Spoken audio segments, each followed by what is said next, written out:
Welcome to Real Estate Investing for Women. On this show, you will learn how to create wealth through real estate the blissful way. That means with very little stress and very little time. We talk about strategies, mindset, heart set, money smarts, resources, and so much more to ensure you're able to create the success you most deeply desire. Now, here's your host, Moneeka Sawyer. Hi, ladies. As you know, we have a webinar with Chris Larsen this Thursday from 1 to 2:30 p.m. Pacific Time. We'll be talking live about the biggest topic you ladies have questions about regarding syndications, how to evaluate a syndication. It's going to be a great conversation, so come and ask all of your questions. We'll stay live as long as you need us to.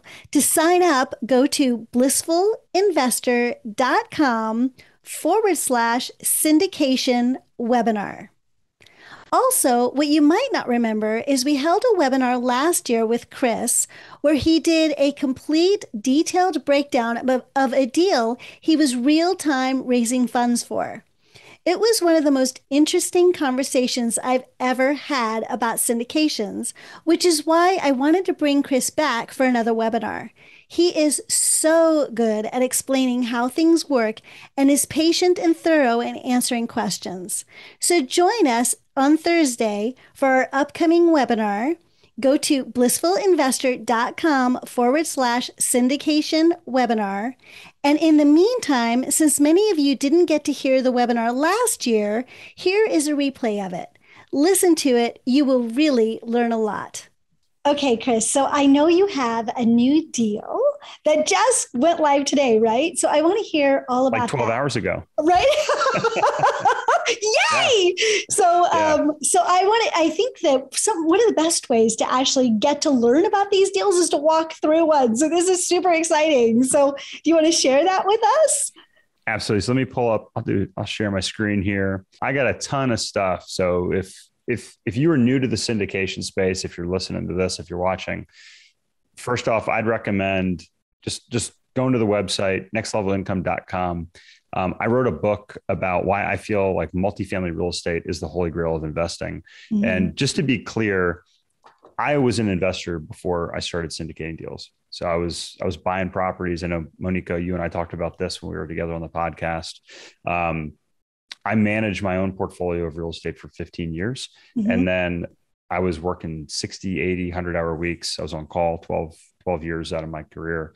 And it didn't interest me in doing that. But also, I'm an engineer by training. So I was like, I really want to figure out, the best way to do things. I'm always looking for a better way to do things. And I was introduced to multifamily. So after having this conversation many, many times, I decided to write a book about it. So you can go to the website, nextlevelincome.com/book. You can get a free copy of the book here. Actually, go to nextlevelincome.com/bliss, right? Bliss, that's right. Yeah, yes, we got our own page well. just for my that's ladies. Right, we do. And there's a bunch of other things that are on there, actually, ladies. So go to nextlevelincome.com/bliss. Absolutely. There you go. There it is. And this is exactly what we're going to be talking about this evening here. And we have even more stuff that we've added. So you can always email me. We added 5 ways you can set your kids up for a lifetime of financial success. So these are some tools you can use, 5 different things: start a bank account, pay your children, teach them about investing, start a business, and teach them about the value and cost of college.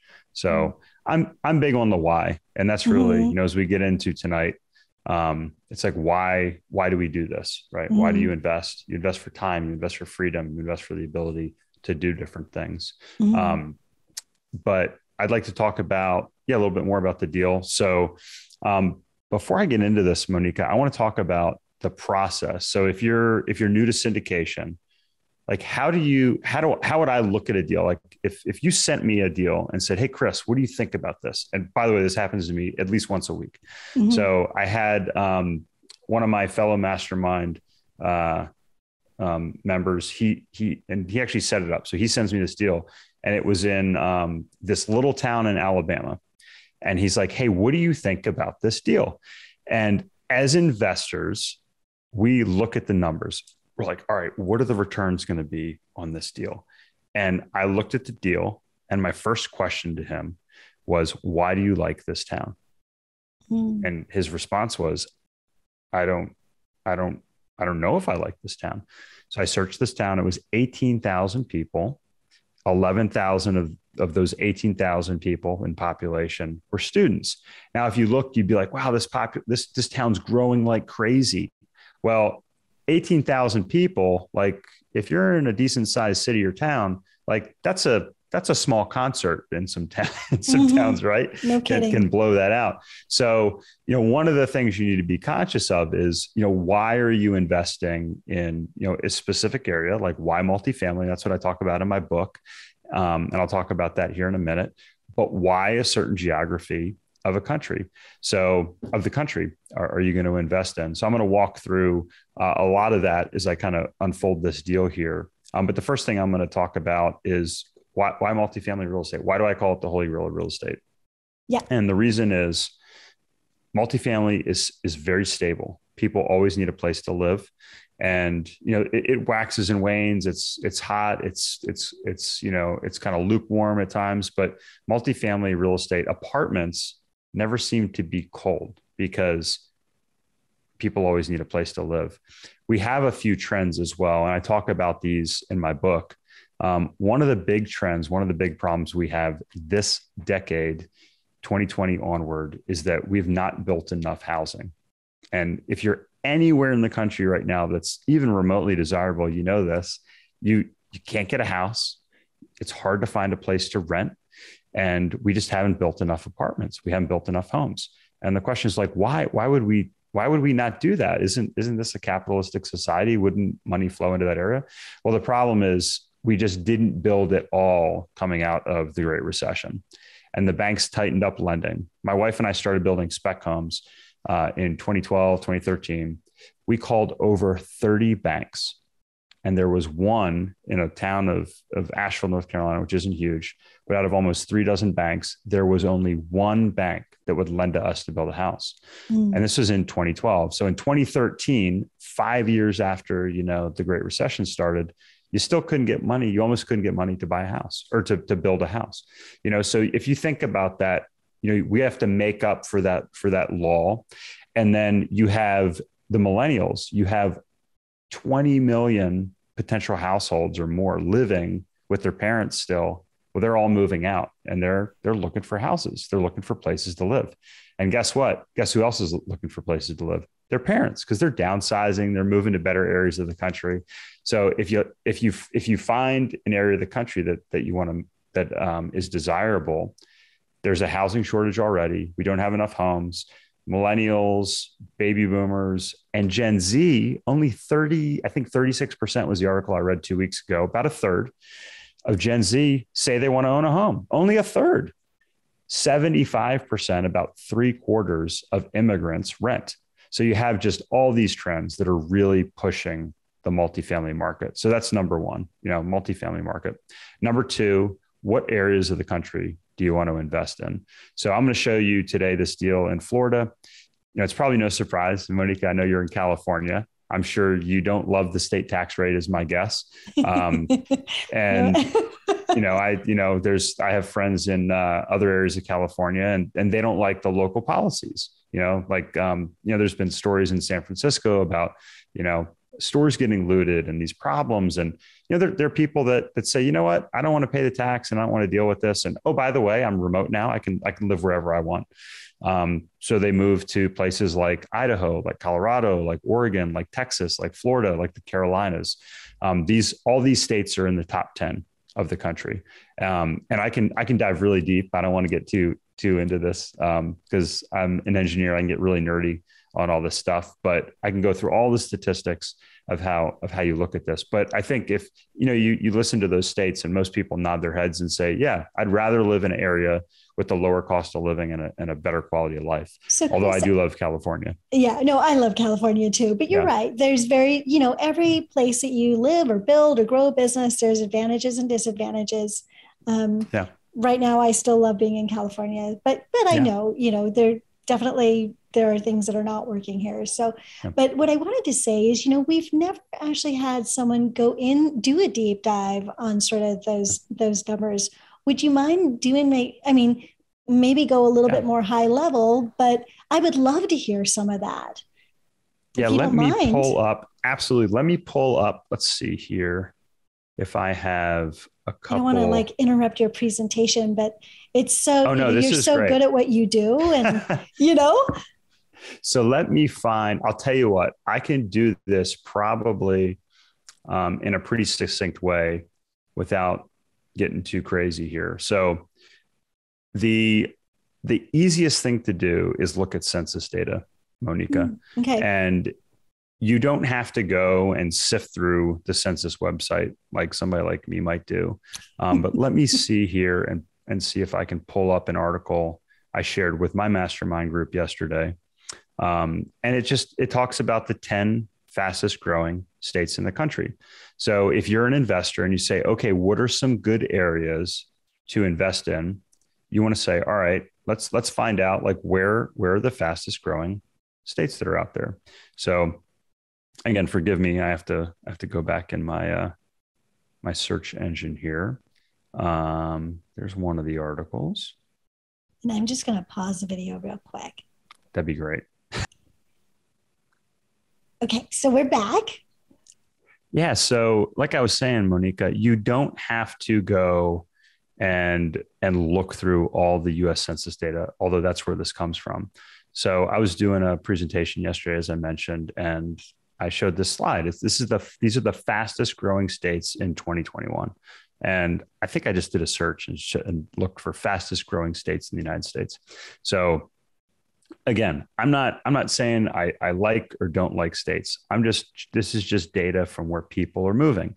The darker the states, the more people are moving to these states. And if you look here, you can see on the West Coast that people are moving, typically out of California to states like Idaho, Nevada, Utah, and Arizona, Colorado, Texas. I joke around and call Austin the least expensive city in California. And then also the Southeast. So look how dark the Southeast is here. And that's because people are moving out of the Northeast. And this goes down here, talks about the fastest growing states in the United States. Now you have to take this with a little bit with a grain of salt. Like Idaho has a population of less than 2 million. If you're going to be buying properties like big apartments or multifamily, you want to be buying in areas that there's a lot of transactions. So we like cities that are typically 250,000 or above. Even $1 million are really nice sized cities because a lot of transactions occur there. So a state like Idaho, maybe that's not a good fit for us. Look at Arizona, for instance, here, over 7 million. Nevada, Utah, Texas, South and North Carolina, I'll show you down here, are in there. Montana's another fairly small state. So, and Delaware's another one that's fairly small. But if you look down here, you see those states I just mentioned. North and South Carolina, Florida, Colorado, Washington.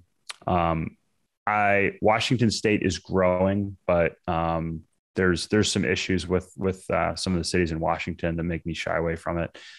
Texas, Utah, Arizona, Nevada, and Idaho. So I think all these are great states to look into.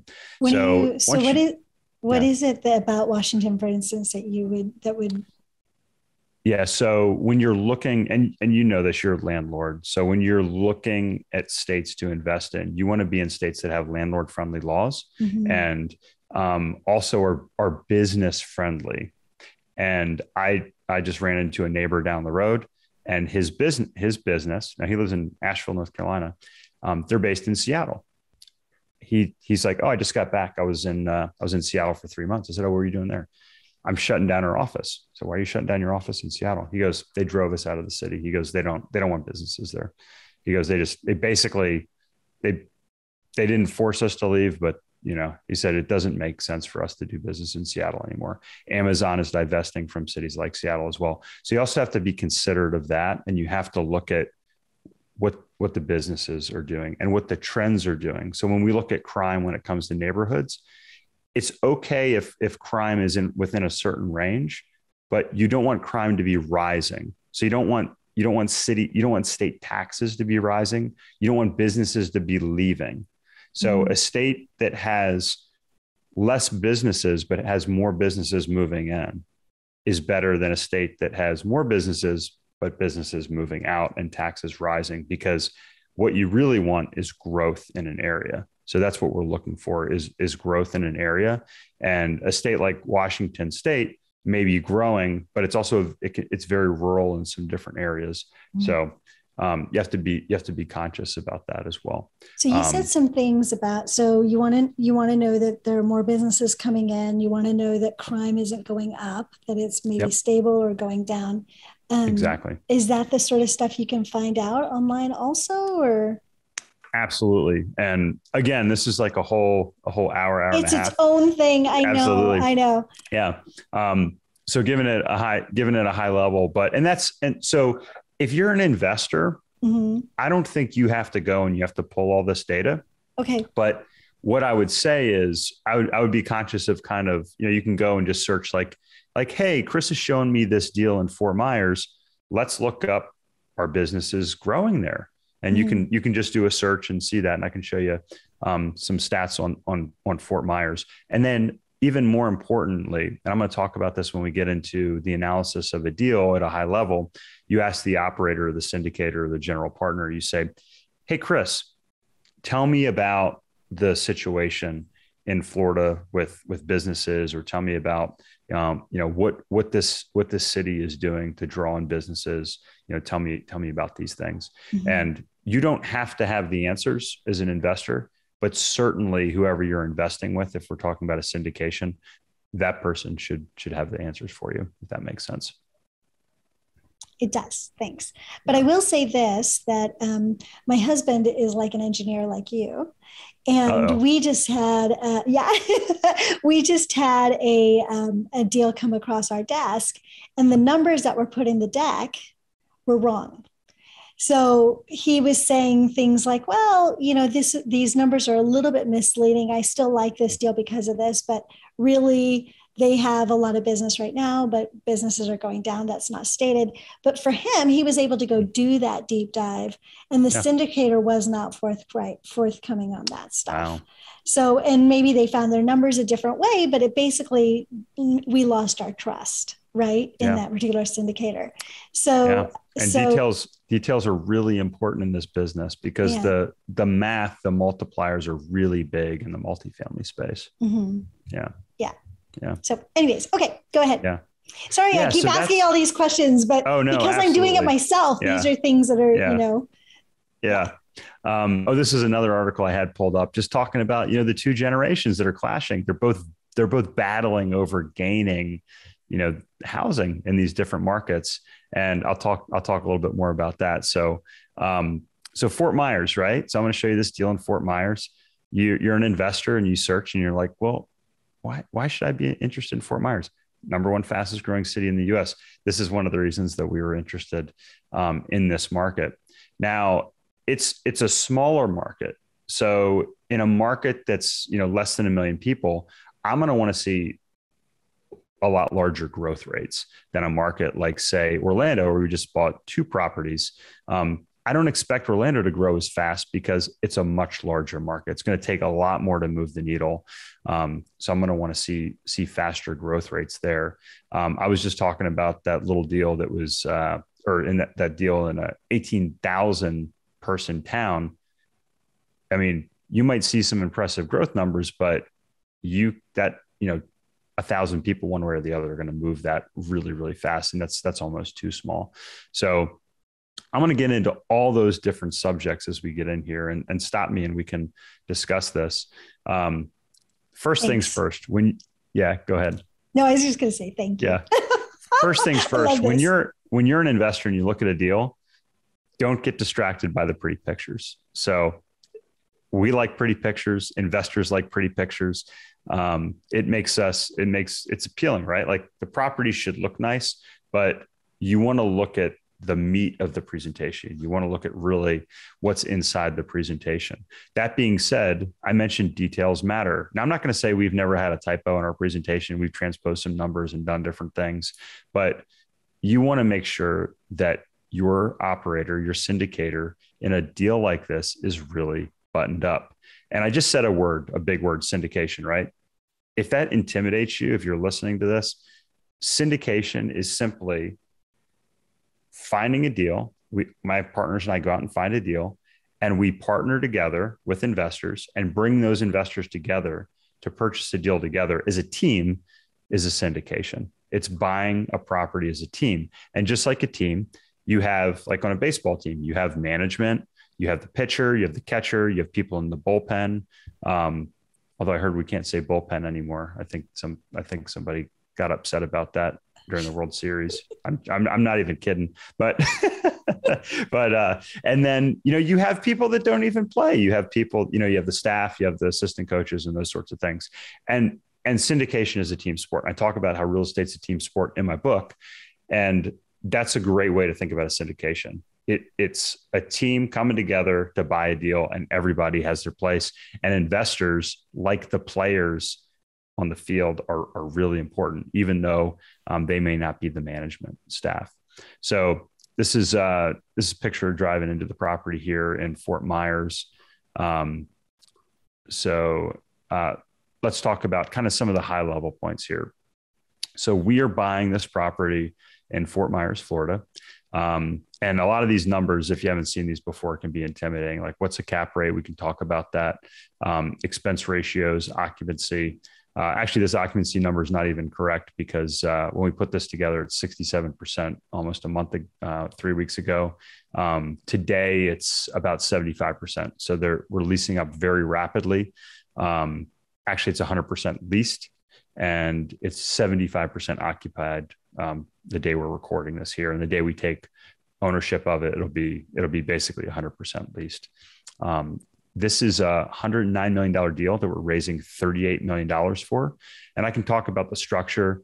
One of the things that is kind of unique about our group, although some other groups have been doing it as well, we have a two-tiered structure. So we have what's called a Class A structure, which is a fixed return. So those Class A investors get a fixed return. They get paid first. So it's a very secure position. It's not guaranteed, but it's very secure. And then the Class B investors, they get the actual cash flow from the property, which is typically less than the Class A investors get from a cash flow perspective. But the Class A investors don't get any upside. The Class B investors get all the upside on the deal. So if you see this here, that's why we have the two-tiered structure there.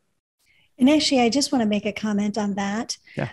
So that's the way Chris does it, which is very interesting. And it's also different than the way many other syndicators do it.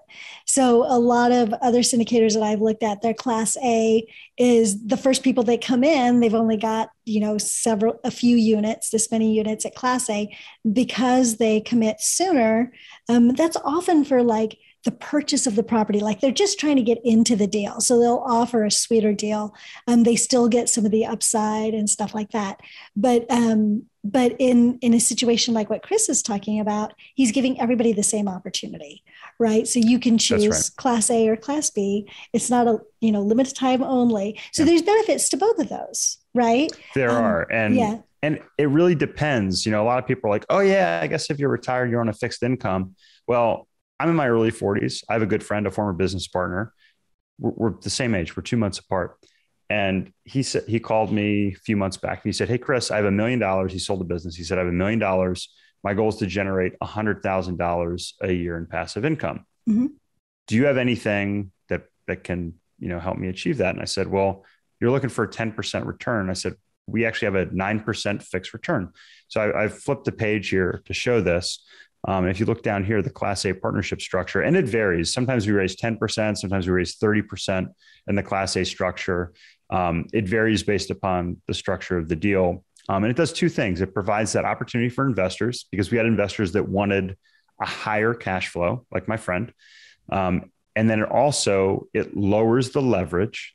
It lowers the leverage on the property. So we're not having to borrow as much, because it almost acts like a second loan in effect. So our loan to value ratio goes down, which actually makes it more secure for all investors. And then also, if you're a Class B investor, it actually raises your overall return, because the Class A investors, while they're getting higher cash flow, they're not taking the equity on the back end. So maybe, in this deal, maybe you're starting out at a 5 or 6% return in the first year or so. If you're a Class B investor, and it goes up, as you can see here, in the middle of the second page here, it goes up in year 2. These are all pro forma projections. But on the back end, your returns are higher. So we're able to provide something for investors that want to hire cash flow up front, that maybe aren't as concerned with growth. And then we're also able to provide higher growth for those investors, even though we're in an asset class that has had returns that are shrinking to a degree. So it's been a way that we've been able to provide something to investors on both ends of the spectrum when it comes to that. Got it. So again, these are projections. This is what we like to gravitate towards as investors. I would say flip through all this, and the first thing you want to look at are the details of the property itself. So you want to say, okay, how many units does the property have? What's the current occupancy? What's the square footage? I'm sorry, the rent per square footage. When was it built? And then you can really start to get an idea of what the general partners, what the operator is going to do. I'm going to kind of go out of order here. So why Fort Myers? I mentioned earlier, we want to be invested in areas of the country that are growing. Look at these numbers here on page 20. Fort Myers and the county it's in, 300,000 workers, 17% job growth since 2014. So I like to see in a small city, I say small city, like, 250,000 roundabout like that. I like to see 2% per year job growth. So, if you look at 2014, 15, 16, 17, 18, 19, 20, 21, we're looking in 7 years. I would say I'd like to see about a 14% job growth. That's way higher than the national average, by the way. So seeing 17%, which is, even higher, that's 20% higher than 14. That's a significant difference. I had a friend, he's like, there's not a lot of businesses in Fort Myers, are there? 33,589 total businesses. Now, are they all huge businesses? No, you probably have a lot of small businesses there, right?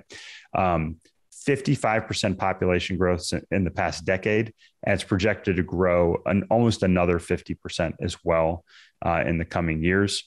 It's been, got the title fastest growing city in America.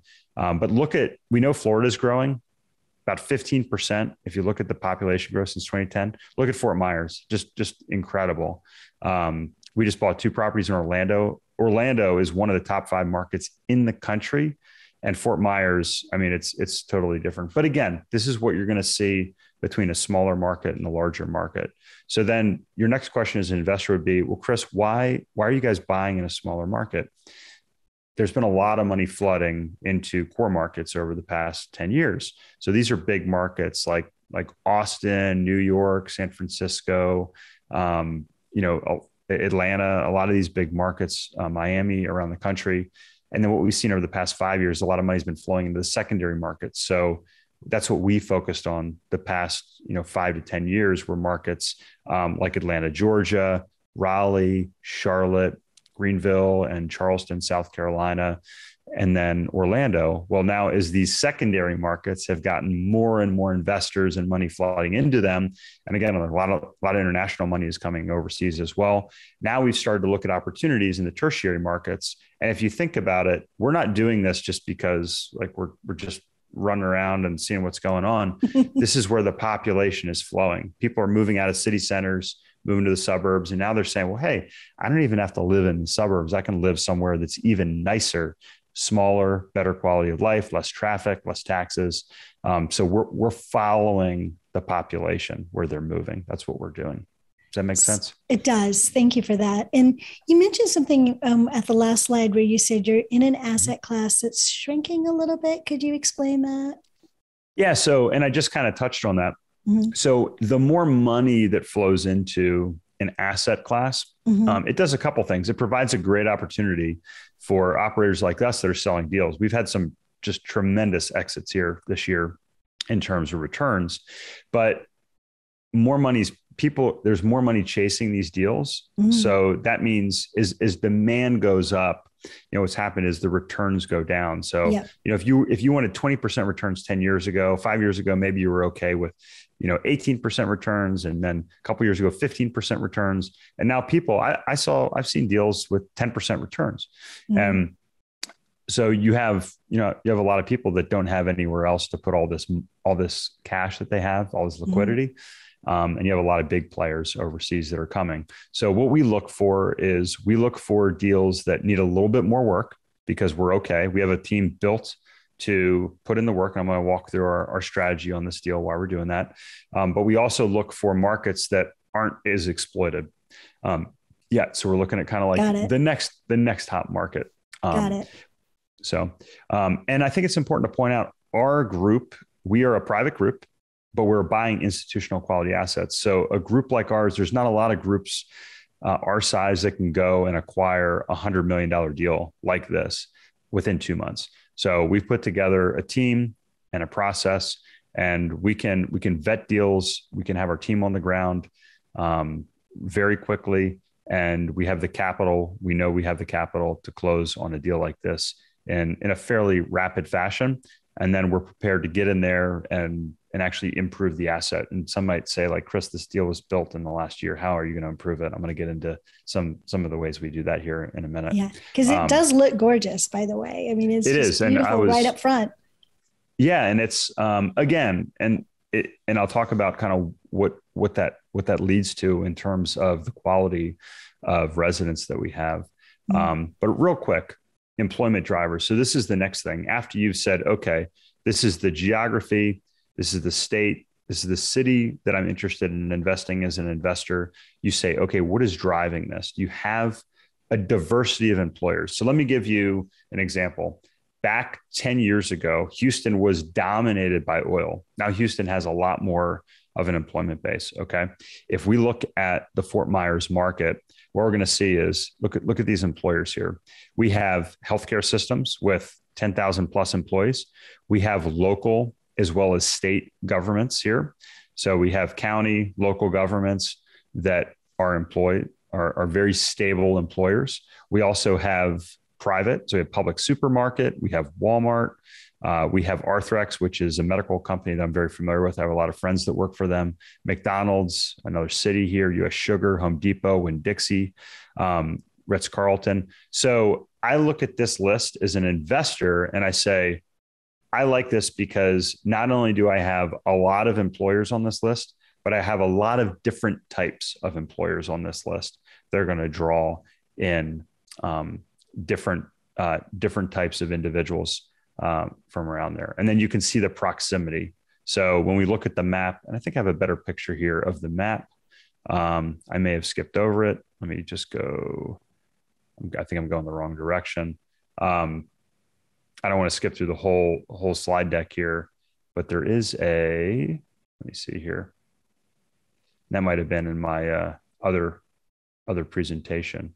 I actually had, here we go. Yeah. So here it is.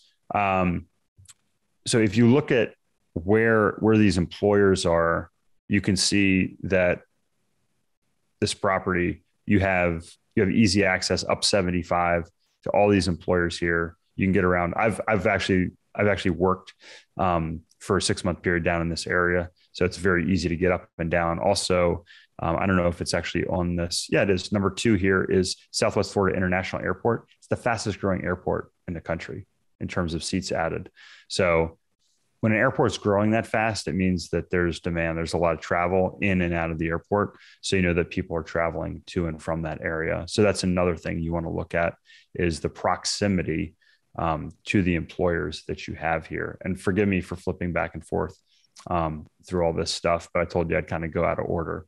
So I mentioned you have employers. Look at the average income. Now you're in California, you're a little spoiled out there, Moneeka, I got to tell you, but around the country, if you're looking at $50,000 or $60,000 of average income in a property, that's pretty good. We're at $172,000 per unit.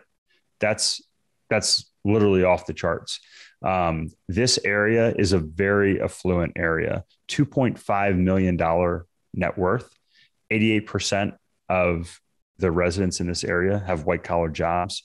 80% are college graduates, almost 80%, 79%. And those that are living in the homes in the area locally are making almost $200,000 a year. So these are very, very strong numbers. And it begs the question, like, why rent? Why not buy a home? Homes in this area are $800,000, $900,000 starting out. So 20 some percent of the residents that are here have relocated, and they might not have the savings built up yet. They might not know if this is where they want to live. They might have just started working for a company. They may be retirees, and they don't necessarily have the ability to buy a house in terms of financial means, or there might not be a house available for them to buy. So they want to live in this area. And actually a portion of this property are actually townhouses. So they're very nice. It gives you a much more residential feel out there. I mentioned a few minutes ago, how do you improve a brand new property? So we have acquired 3 properties already this year that are what we would call lease up deals. They're new properties. And the pandemic has really driven a couple trends that have benefited some of the choices we made in the past couple of years, that have also allowed us to utilize different strategies. So if you listen to some of my interviews at the end of 2019, I said, hey, we need to be careful going into 2020. I really think, based on some of the research, that we're facing a mid-cycle slowdown. And when you come to this point in the real estate cycle, which typically is 18 or 19 years, that's a whole nother podcast episode that we can talk about. Yeah. But it goes back to the 1850s. Again, I'm a data guy. I'm a nerd. I love this stuff, and I can tell you all about it. The thing is, when you get to this point, you want to have higher quality renters, higher quality residents. That's going to buffer your downside. And what we saw, the properties, my former partner and I, we were buying in Atlanta, those properties had about a 90% collections rate. Our properties that we bought over the last 2 years in these higher B+, so B+, like built in the 1990 and after, A quality assets built in the last 10 years or so, 98% collections we had last year in 2020. So collections, you mean they actually pay the rent? You're collecting rent. Paid their rent. Yeah. So you can be 100% occupied, and when there's an eviction moratorium and people don't pay your rent, you can still only have 90% collections. And we've seen a lot of that. So I think that's a really good indicator of the stability and how robust this asset class is. Now, the challenge is, how do you create value if you have this really nice asset? So first off, the new rents. So we almost bought another property just up the road from this property. I was looking through my notes here. You might have noticed here in one of the prior slides, the average rents in this property are about $2,000 a month. That's market rent. They're actually lower than this in this property because they gave away some concessions. But the ones that are renting today are about $2,000 a month. Renewals right up the road in a similar property are increased by $300. So people are coming out and they're increasing rents $300 a month. So we're going to be able to buy this property, and as these leases come up for renewal over the course of the next year, we're going to have this organic rent growth that's coming from the market. We normally underwrite 4% rent growth. Like in a property like this, it's 4%. So being able to get 15% rent growth just from the market forces that are coming in because of the scarcity and the demand for this area is really incredible. The nice thing for us is that if you're selling a property, you can't sell a property based on what it's going to rent for. You can only sell a property for what it's renting for. And then somebody might say, well, Chris, why would the seller sell this property? The seller is one of the nation's top 5 builders.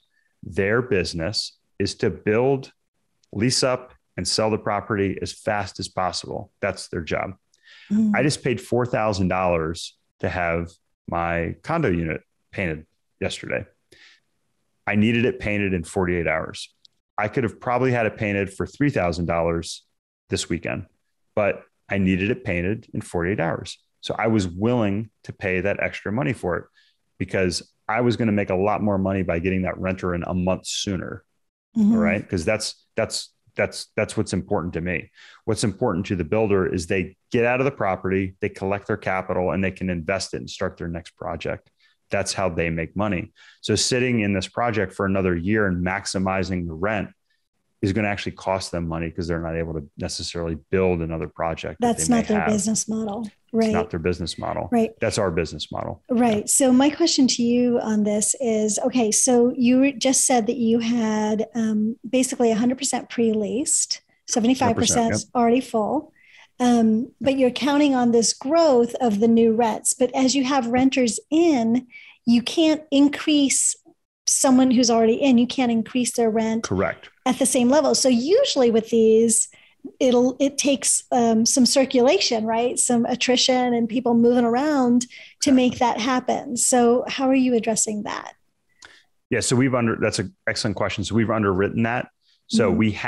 we have the actual rent roll. So we know when all those leases are going to turn over. Mm-hmm. So we've baked that in, and we don't assume that we're going to get that full amount, mm-hmm. like that full $300. So we underwrite that, and we have a buffer in, and I'll talk about how our estimates are lower than what we typically actually see. So, mm-hmm. but that's a great question. So the new leases will start coming due in, I believe it's March. And then that's when we'll start seeing these increases. So it's really going to take us about 18 months. And if you look at the pro forma, you'll see it really starts to happen in year 2. And we're starting to see the full realization of these increased leases. Mm-hmm. So we assume it's going to take longer than it probably is in reality. Mm-hmm. So that's step 1. Step 2, we're adding technology package. So in a property like this, people like to have, like Nest or Ecobee. I think this is a picture of Ecobee thermostat, same one I have right back there. Mm-hmm. So if you're renting a place, of this caliber, now again, you can see here, we underwrote $1,250 per unit for all 300 units. We have a quote for $800 to do this. So we try to be a lot more conservative when it comes to this. Dish fiber. So something that we've done over the past 2 years in these properties, everyone is accustomed to having internet these days. So most people, I don't know about you, Moneeka, but like we haven't had cable TV in, I think, 5 years. Yeah. I think it was the 2016 election. I was like, I'm done watching the news. Things are crazy. I can't listen to it anymore. And I canceled cable.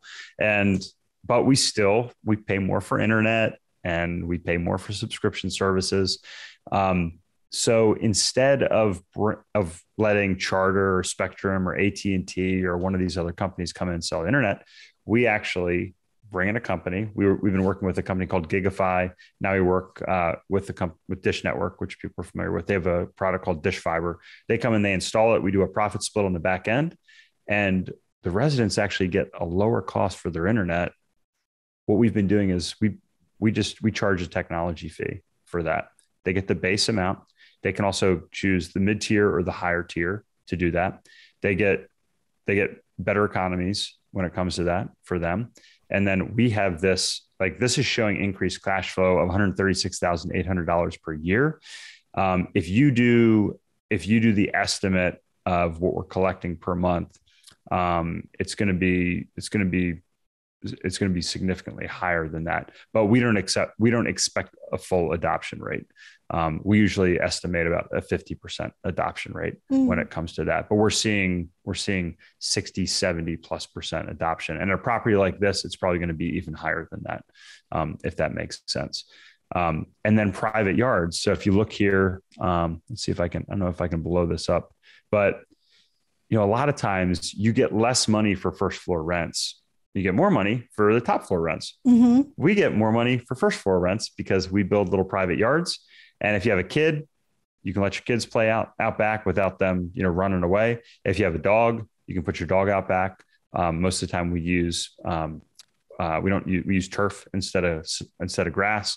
And then the dog's not peeing back there like my dog did in our condo several years ago and kill all the grass in the front yard.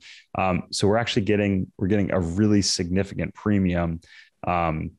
And this is showing $100 per month. We're seeing more like $150 per month. So these are all quote unquote value adds. And if you read my book, you're going to say, well, Chris, how on earth do you do a value add strategy in a property finished in 2021.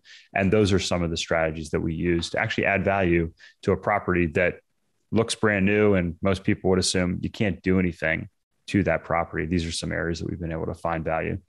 What's so interesting about this is, so over the last couple of years, anybody who has been trying to do value add has had all the problems that COVID brought us, right? Like supply chain and lumber going way up, and all sorts of materials going way up, right? And so we've seen a lot of projects still be profitable, but not have the margins that they had originally planned. Exactly. And so this is a really interesting way to do the value add without having to deal with a lot of those issues specifically, right? Yeah. And so there's a couple things. When you have an older value add property, there's a few factors that you have to take into consideration. One, if you're investing, say, $5,000 to $10,000 per door, which is typical for a medium value add property, you have to raise that much more capital. Mm-hmm. So you're raising significantly more capital. You're not going to get the same quality of loan typically, because the banks are going to require you to hold more in reserves. They know that the property and the residents are less quality. They also know that your turnover is going to be higher. So we can install dish fiber and not kick anybody out. We can install a technology package in a day while somebody's at work. We can install a private yard outside their home and they're still living there and paying rent. They don't have to spend a month, 2 months, 3 months with that unit vacant. So we know that. We also know, just asking the person, do they want it? Will you pay for it? Will they pay for it ahead of time? And doing it that way. The other thing is, with these value add properties, the cap rates are higher. So if you invest $1 to get $2 out, if you have a 6 cap, so $1 divided by 6% is that about, that's 16. I'm trying to remember exactly what that is. So I'll do the math really quick. I think the multiplier is about 16. So a cap rate is simply, if you pay $100 for something, the cap rate would be how much you would get in cash flow. So a 6 cap on $100 purchase price would be $6. So 6% cap rate would be $6 of cash flow per $100. Yeah, it's a 16.7% multiplier. So if you increase the cash flow by $1, you get $16 of value, $16.7. That's pretty impressive. At a 4.5 cap, so we're buying this property and we're assuming we could sell it at a 4.5% cap rate, which is a little bit higher than what we're seeing in the market. That's a 22.2% multiplier. So it takes us less money, less time to produce. If you're looking at this, we're just assuming, say 100, 190, that's $200 per resident at a 22.22% multiplier. That's times 200 times 12 months, by the way. That's $4,444. So we invest, in this case, we don't have to invest anything for dish. They pay for that. $2,000, $3,250.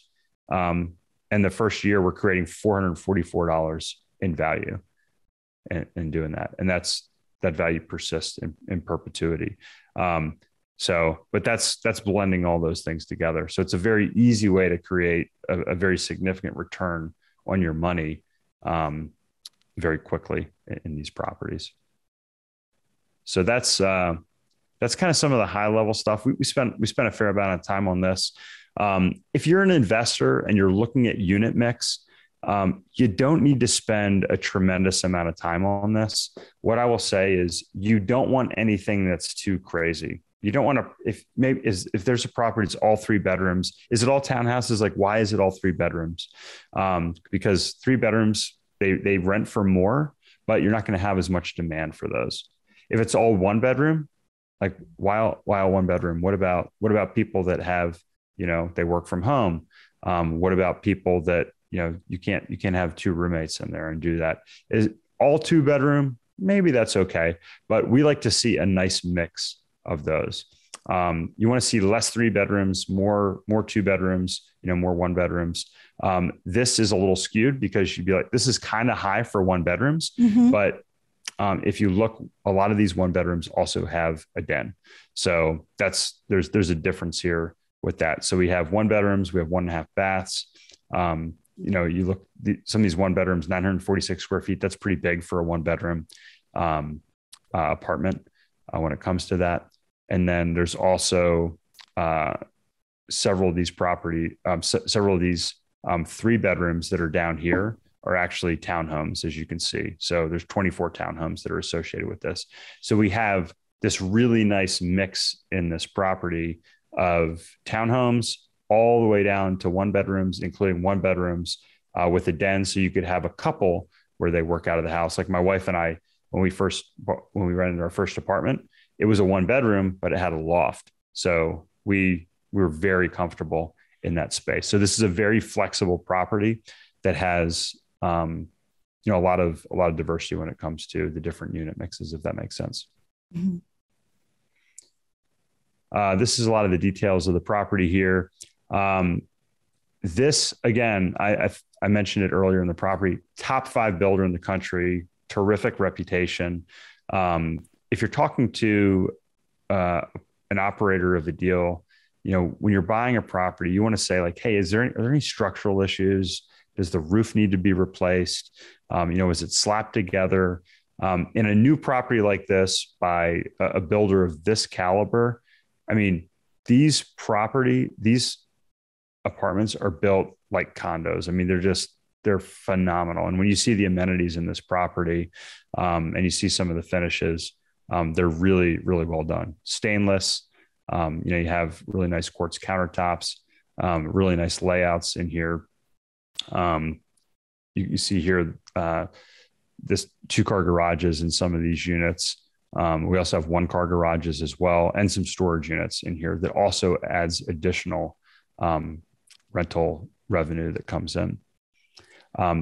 These are some of the numbers. So when you get into the finances, you want to know, does the financing line up with the hold period?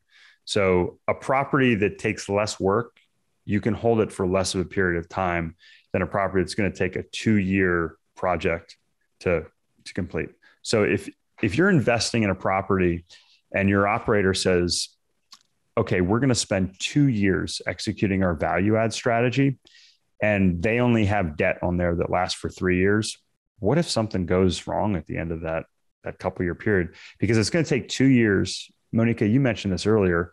You can't just move people out right away. It's going to take a little while before you can start to implement that 2-year value add plan. Mm-hmm. So you're really about 3 years out before you finish it and you even start to see that revenue. If you're done and have to refinance the property at that point, you may be bumping up against a problem. In those types of projects, we're putting 10-year debt on those properties. A project like this is very different. We have a 3-year loan with 2 1-year extensions, and it's variable, but we have an interest rate cap to top our risk, to cap our risk when it comes to interest rate fluctuations. So we typically model our hold periods for 5 years. We've actually sold all of our exits have been 3 years or less, actually fairly significantly less than 3 years. So we're comfortable with a 5-year loan on this type of property. Our interest rate is 3.35% in the underwrite, but we are looking at potentially getting that down to 3%. So very, very nice quality property. We also get a really nice quality loan when it comes to that. The other reason we're choosing this is the exit fees on a loan like this are a lot lower. So what happens is on some of these agency loans that you get from Fannie Mae, Freddie Mac, you end up having to pay a significant exit fee, and then that eats away at your profits on the back end. So, as an operator, we have to balance the loan terms, the loan duration, along with the fees that we have to pay on the back end, if that makes sense. It definitely does. Yeah. Thank you for that rundown. And absolutely. The other thing is, I just want to mention to the ladies because they kind of listen to all of this, and when you're doing financing, so a lot of times what happens is banks will, so you either have to refinance it, it turns into like a regular loan, right? Or they do these rollovers. And Right. every project that I've ever looked at, the rollover seems key to me because there's kind of a rule in real estate, and it looks like you do a great job of kind of keeping to your timelines, your expense lines. But a lot of times that they will say, if you have a project and you have a budget and a time frame, double the budget and double the time frame, right? Double it. Yep. Exactly. Exactly. Yeah. And that's why our 5-year projects, we have 10-year debt. That's right. This project, when we were like, you know what, this project's going to be stabilized in a couple of years. And if we exit it in 3 years, a 5-year loan is ample for that. So again, but I like that's the what rollover opportunity, Yeah, absolutely. Yeah. And that's really, as an investor, you want to say, okay, does it match up? And is there a buffer? I've seen some projects with 2-year bridge loans, and I'm not saying those don't work, but if you have 2-year debt on a value add project, that's, it's worked out really well in the past several years for investors, certainly. But there's an additional level of risk when it comes there.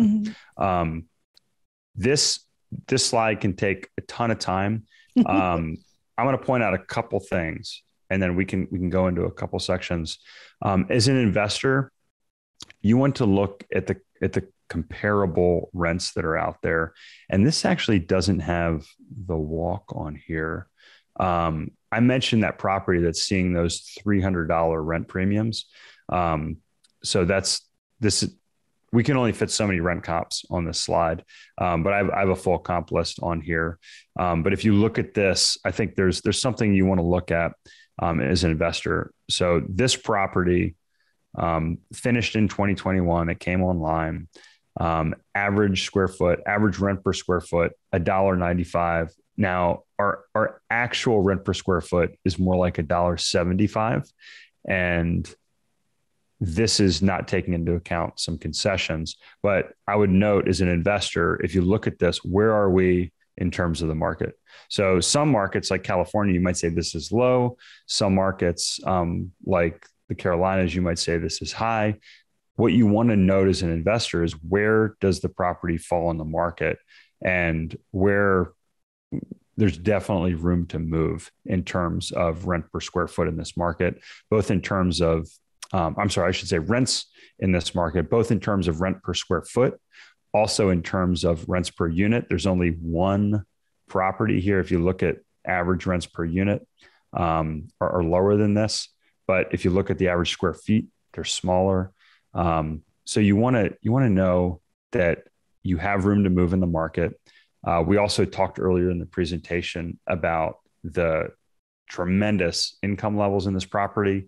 The rent per income, if I believe it's correct, was 27%. So there's plenty of room for residents in this property. And also there's not a lot of other options to get a lower rent in the market. Now, Moneeka, you were talking about like, when are you going to see these realized rents? Year one rents right here, we are basing these year one rents over in-place leases that are there right now. So this is really, this, people might be like 63% increase. Well, that's insane. That is coming because if you note here, over the past year, this property has been leased up. So there's been a huge loss. That gross potential rent. So this is a lease up deal. It's a little different than a stabilized property. That vacancy loss, it's kind of a fake number, because that number is like, well, what if all these units were rented? Well, it takes a while to rent those up. Also, there's a lot of concessions that were given away. If you notice, we're gonna have to burn through some of those concessions going into our first year, but they're going to come off, and that's why these concessions are going to drop pretty substantially here as we go into year two. So really, year one, it's kind of it's not an anomaly. But it's hard to really judge anything.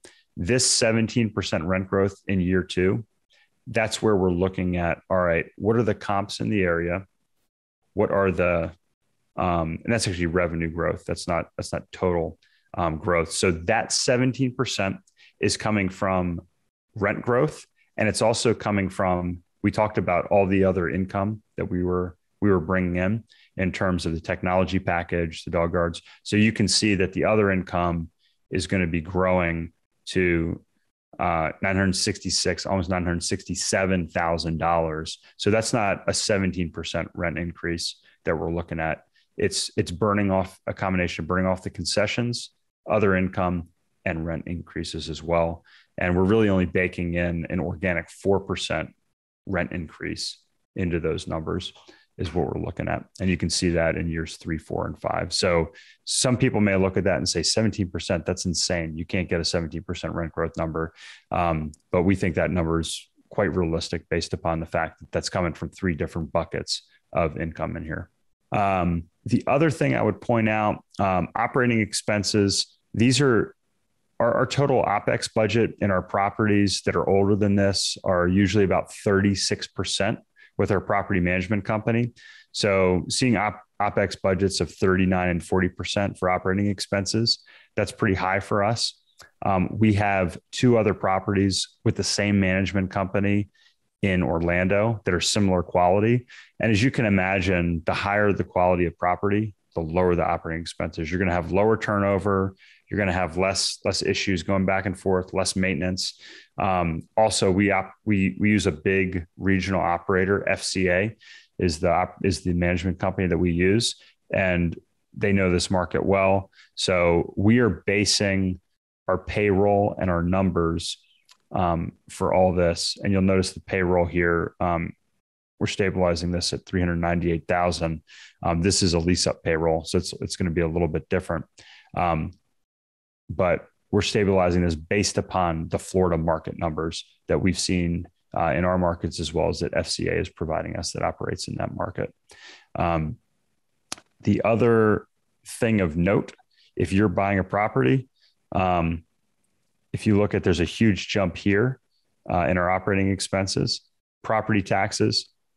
This builder bought a piece of land, right? So they're paying significantly less taxes. We're going to be paying more in taxes on a monthly basis than they're paying on an annual basis. So that's something you want to note as an investor. Like, look at the taxes and make sure that they're adjusted, and ask your operator, say, hey, what's the tax situation? And how did you figure that out? So we know what the tax rate is. We're assuming it's going to be 85%, which is the discount rate, 85% of the purchase value going into this market is how we're calculating that. We also have some soft insurance quotes that we're using to get these insurance numbers. That's also another great question. If you're looking at a coastal market or Florida, people are like, well, aren't you worried about hurricanes? We're always worried about natural disasters, but we're not worried to the point where we're not going to invest. We're worried to the point of how are we going to insure ourselves and our investors against those risks, just like in any market that you'll be out there. So that's a really high level overview of the pro forma and the numbers there. But the questions, just to recap as investors, you want to ask are, what are the assumptions you're using to get your income growth? You know, like if you say, hey, Chris, you know, it's not realistic to see rents grow, 10% in year 1. I would say, hey, Chris, how did you get that? What are you seeing? If we're seeing 15% rent growth in the market, then 10% is not unreasonable. I just talked to my partner today. He's down in Atlanta at a conference, and he said they did a panel, and the rent growth that they all shared on stage were 10 to 20% in the Southeast year over year. It's incredible. Mm-hmm. So these are not just, a very specific market. These are the actual rent growths we're seeing in this market. But again, we're not projecting that out for 5 years, of course. We're assuming that they're going to slow down significantly. Awesome. These are sales comps, and then we get into the pretty pictures again, like we were talking about with with Fort Myers. And we covered a lot of this. This is, why is it such a great place to live? This goes through a lot of the properties that we've had, some of the closings that we've had. And that's the final question, which is really should be your first question, which is, who are you investing with? And does your operator, does your GP, does the partner that you've chosen to place your money with, do they have a track record? This is I should know this exactly. I think this is my 15th apartment syndication that I've been a GP on. We're limited partners or owners in 20 different properties currently. We invest in every deal that we present to investors. That's another great question. Hey, do you invest in your own deals? Why? Why not? How much? When we profit from a deal, we roll that into the next deal. So we believe in this strategy, and we like to buy properties that we want to own ourselves. And we really just see this as a way to share these opportunities with other people. Mm. So I love that. And there was one other thing you said at the very beginning, is that you are able to do projects that are sort of institutional size rather than the smaller ones. Could you talk a little bit about how that works out for you, why it's different for you than for other syndicators, that sort of thing? Just give me some perspective on that. Yeah. So there's a few different pieces of the puzzle that you need on the front end. So I usually I mentioned I was on the mastermind call yesterday, and we had two other syndicators, and one had a deal that was falling apart. One had a deal that he's putting together. We had a deal that just came through, and we joked because I said, it's like a dance. It's like the middle school or the high school dance. And on one wall, you have investor capital, you have capital, right? On the other wall, you have deal flow.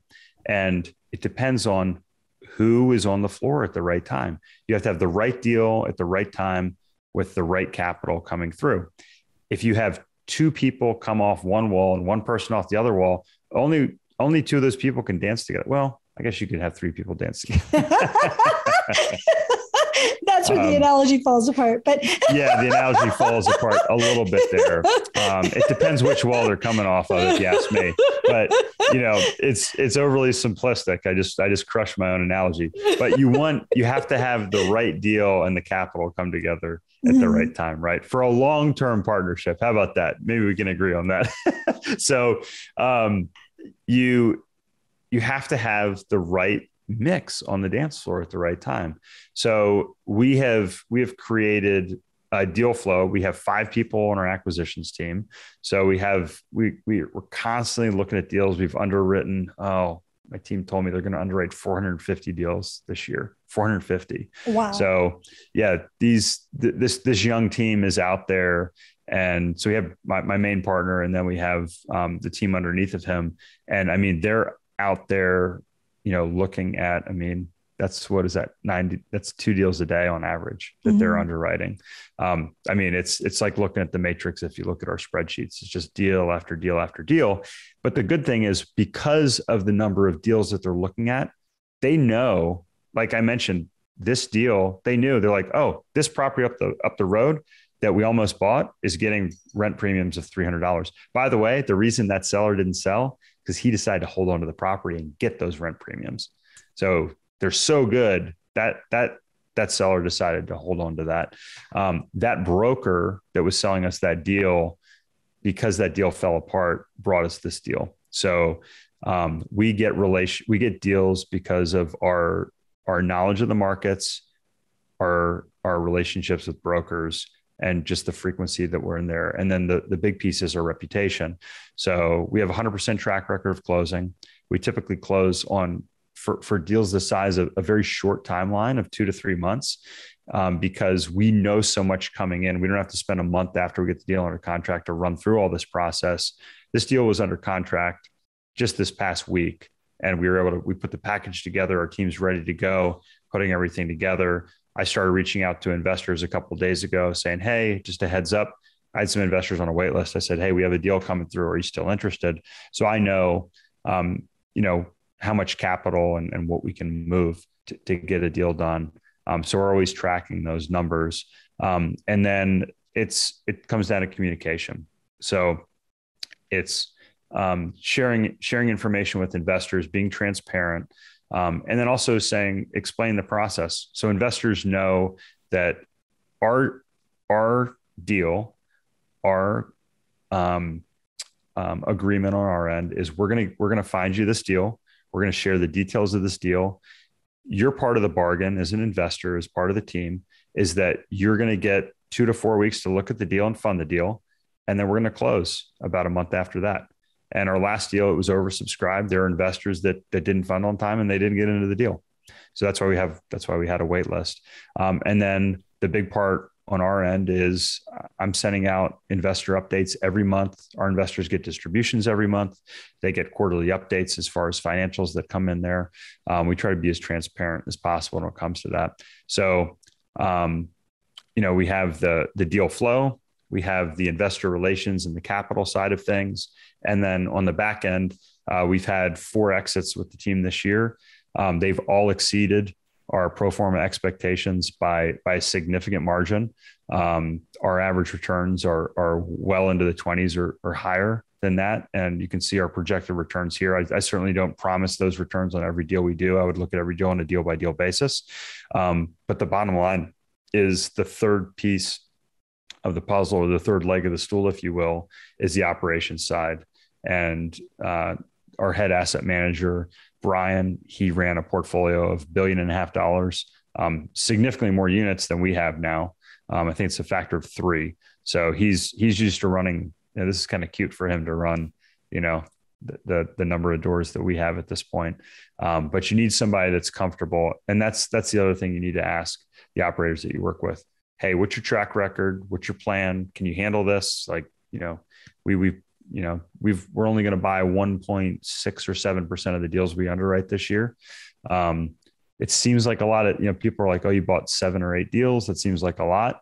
But when you have a team built to handle a portfolio 3 times your size, we're very comfortable with that. So we're built to scale, and we're built to grow. We've built a team to grow into. Got it. Have you ever had a deal that kind of went south? So yes and no. So personally, I've not had a deal that I've been a general partner in that has not performed to expectations.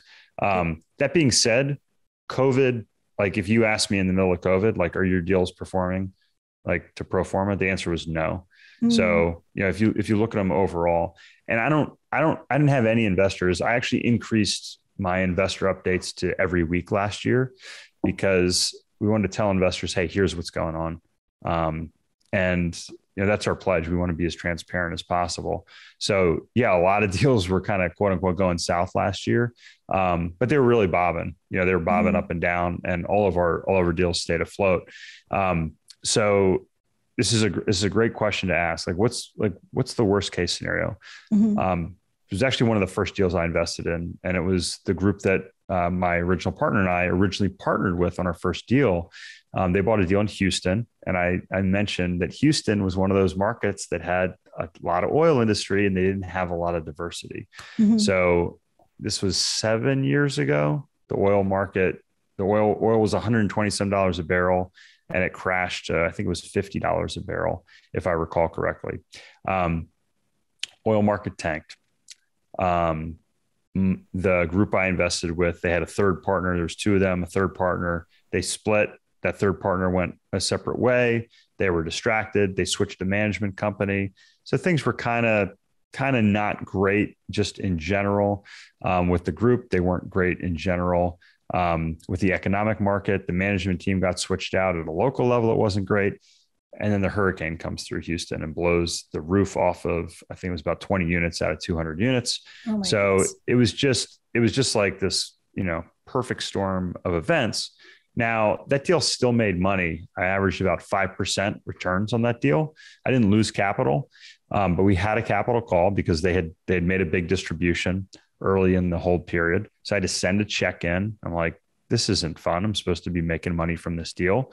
But I think this is a really important thing to ask the operators that you work with. And also it's a good example of one of these deals, really stable, high quality multifamily deals. They shouldn't lose money. They might not perform to expectations, but if you don't sell in a fire sale, they shouldn't lose money. And that should be your first question. Like, am I going to get my capital back? And how am I going to get my capital back? If you listen to everything I said today and you shook your head and you said, I don't think that's true. I don't think the interest rates are going to be that. I don't think the rents are going to be that. I don't think your numbers are correct. Okay. And then the next question is, well, do you still want to invest? And if you said, well, yeah, I don't agree with you, but I still want to invest in this space.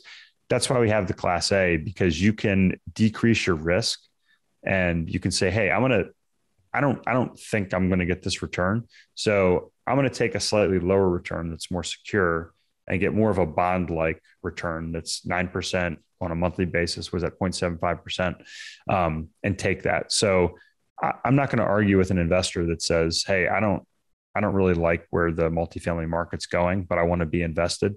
We have an option for that type of investor as well. Got it. I love that. Thank you. Yeah. So, but it wasn't one of your personal syndications that did this kind of going south thing, the Houston story. Yeah, not technically, but they're friends of mine, and they were partners in another deal in ours. But that's again, I have to temper all this with, if you look at the past 10 years, it's been a really, fairly easy time to be in multifamily. Yep. You've had cap rates compressing, and and if I sit here and I just flashed up all of our deals and how great they did, that's not really worth anything. It is, the track record is important comparatively. And if you're listening to this, I can show you all of our current distributions to date, as well as all of our dispositions. So you can see our track record in real time. We update that on a quarterly basis. That's important, but the past isn't necessarily predictive of the future when it comes to the actual number. So if someone tells you, hey, you're going to get a 20% return on this, just run away. If somebody says, hey, this is our best guess, this is what we're striving to do. We strive to get, 7% cash and, mid-teens return, but these are the things that could change that. It might be a little bit worse, might be a little bit better. But this is our plan to do it. You need to be confident in the plan. If you're confident in the plan and their numbers make sense, then to me, that's an operator you can rely on if they have a consistent plan that they've executed. Like everything that I walked through tonight, we've done those yards, the first floor, the private yards. We've done the internet service provider. We've done the technology package. We've hired the property management staff in the area. We know what that's going to be. We know what the numbers are going to be. We know we can execute that plan. We can't control the economic environments. We can't control the cap rates. We can't control interest rates and all that stuff, but we can control the plan that we have. And we're very confident of that. Nice. I love that. And then what is the minimum investment into one of your projects? Yeah. So our minimum, it's $50,000, which is on this page. We typically have $100,000 minimum for the Class A investors, because it's a lot smaller equity slice. So it's in higher demand, but $50,000 is our minimum. Perfect. That's great. Yeah. Good. Wow. That was a lot of information. And that was a lot. I ran out of water. We're like, oh, we'll just do this in a half hour. And here we are 90 minutes later. So what time is it? Wow, it has been 90 minutes. That's amazing. Yeah, that was fascinating. And you asked good questions. So I couldn't just be like, oh yeah, that's that. And we'll flip to that. So let's see here.